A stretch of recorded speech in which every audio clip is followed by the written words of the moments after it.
What's up, it's your boy, and today we're going to be talking about the use of loading screens in Dreams Ps4. Are they viable? Is there a reason to have them? Let's go ahead and jump into this and we will see. So right whenever I start, making a loading screen like this is very simple. It's just the text displayer, downsize it, and then make one that doesn't go down, and then one that does go down with a keyframe, and put the keyframe inside of a timeline, and then upsize that keyframe, and then drag the dot that's on the far left closer to the far right, to where as the keyframe plays, it goes down. Now you want to make sure that it can play through the whole thing inside a timeline, otherwise something like that will happen. Just make the timeline longer. The black screen back there is just a text displayer, and it is upsized. I press space inside of all these keyframes inside of the text. So you'll want to press space inside of the text box so that way the bars appear without any words inside of them. And then I just upsize that black screen. And then for the keyframes, I'll just go ahead and show you guys this part because this part's a little bit harder to find. Where we at? Where we at? So here we go. Here's the dot that I was talking about. It would be right here. You want to drag it over here. It'd be like, if I can find it. It'd be like where it's this dot. Just drag it, further over here. And then make the key timeline as long as you need.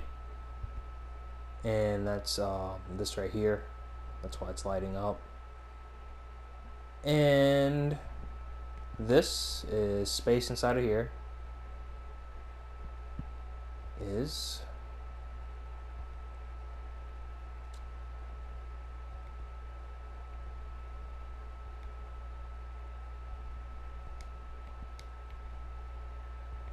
on this setting.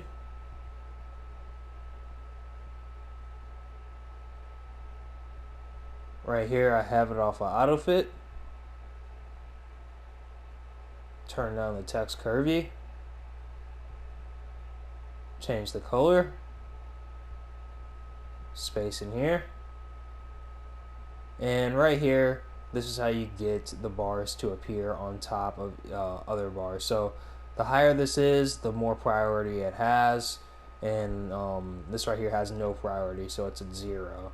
And then you can also choose this setting also. I recommend not using this for if you're making a loading screen. You can make your loading screen with animations also. I'm just doing it the easiest way possible so we can get on with this tutorial. What are loading screens for? Also, you want to make sure your timeline is set to once. I have mine on sustain, set it to once, then you can mess with the speed as you please. How long you want your loading screen to be, and this is what the loading screens would be for, is for something very important like auto-generated levels. Auto-generated levels would be good for open world games because let's say you're done with one half of a section, then you can use an emitter to emit the other half of the section. So let me just go ahead and delete this stuff for the time being and show you what this emitter is doing. It's being moved by a mover, as you could see, but then it stops. And it only moves whenever it emits a object. So emitters have settings inside of them. If I can just pull it up, if it'll let me.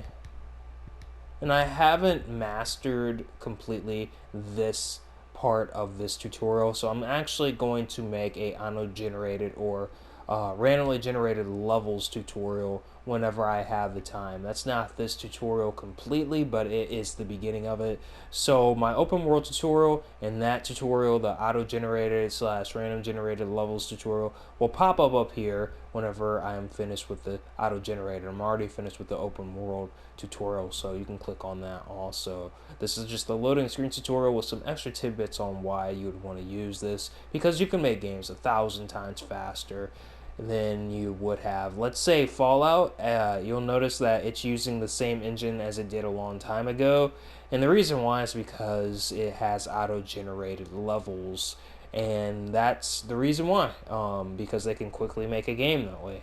So you can do that in Dreams. I recommend using different props. You can hook up different props to the emitter, and you can also clone emitters that have already selected an emitted object. So that way, what you could do is just clone the emitter and then put it on a different side, if that makes sense. And then once this one has emitted enough, so object just emitted and it's connected to a counter, so let's say it emits 5, then it turns this off and turns on another one that has the houses or whatever it is on the side to where it can easily get that done. Or it can do both of that at the same time if you want a faster loading speed, a faster loading screen. So this is what you would want to use loading screens for. This can easily get done with levels, and also you'll want to mess around with this to where you can get things done really quickly. So there might be better ways to do this than the gadgets that I have just now, because I just now thought about doing things this way. So I haven't really gotten the best. This is just, you know, the first part to this tutorial. You can do it now that I thought of a way to do it, but you might want to do this, and but you might be able to come up with a better way to do it. You can also put more than one object grouped together with this object, like if you wanted a street or something to emit with it, then it emit both the house and the street. So here's the emitter. I think what I have here is a keyframe, and here's the mover that's moving the emitter. It's hooked into the side right here. And if object is emitted, just emit it. This, set to this, slow power down. You'll have to mess with that. You'll have to mess with everything so that way nothing moves. So that way the houses don't emit too close together or whatever it is. You'll have to mess around with that. You might also be able to do something with the signal generator to do something. And you can try the signal manipulator and stuff in here. And you can also try to get the house to rotate or the emitter to rotate with stuff like this at the right time. Gyroscopes might be helpful also. So this is what you can use loading screens for. I had actually thought about this tutorial just today, and I've been thinking about making a loading screen tutorial for a while, but I didn't have a reason to, if that made sense. But I just thought about what this could be used for and why Dreams might actually, like, why games might actually need these loading screens, what loading screens could be used for, and they could be used for generating stuff to where you can easily make levels if you didn't want to self-place everything. You could have a generator or emitter that just moves around, and you can put a follower on the emitter to where it doesn't go up and down, so make sure it doesn't follow on the Y. And you can make that emitter follower a tag to where it can emit enemies, or just place down random objects, if that makes sense. Like we'd say trash cans or something.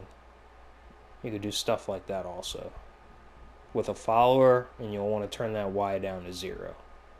Maybe not the dampening Y. You might just have to turn down the strength of the Y in the follower gadget.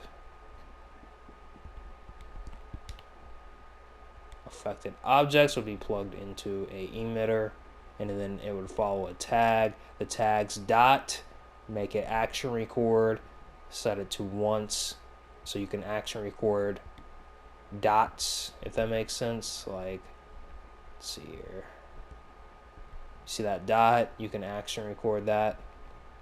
And then you'll want to turn down the Y, so that way the stuff doesn't fly. then you'll want to mess with the speed. Name the follower or the tag that you moved the dot with.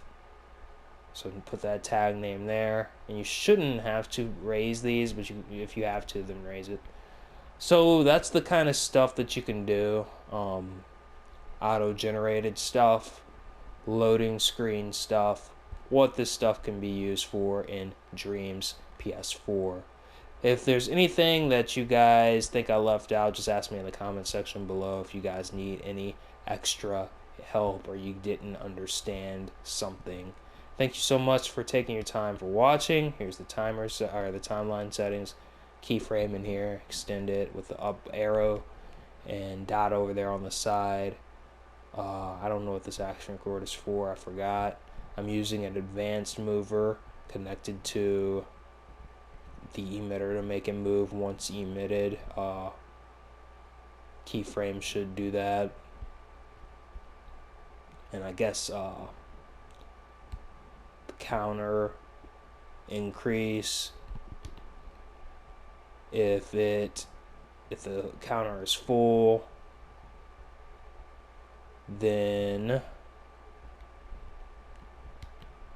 it changes this from whatever it was, 27, to the X, making it move to the side. So this is what's making it move to the side and straight and stuff like that. Y is like up and down, like jumping. Z is like, I think, this way, or maybe it's this way. So mess around with this, and you should be good. This should be the information that you need on how to do this. And when it's finished, the keyframe lights up and changes the settings in the advanced mover that then change which way the emitter would move. But if you want to just do it to where a second emitter turns on, so let's say timer full, this keyframe turns off that keyframe, and then then it turns on another emitter, or you just had two emitters at the same time, and then this thing turns off both those emitters. Whatever you want to do, you can do. So just mess around with this and improve upon it. I'm pretty sure there's things you can improve, and you can also connect stuff to the actual object and then have the emitter emit with the wires, but that would affect everything that's emitted from the emitter. Alright guys, peace out.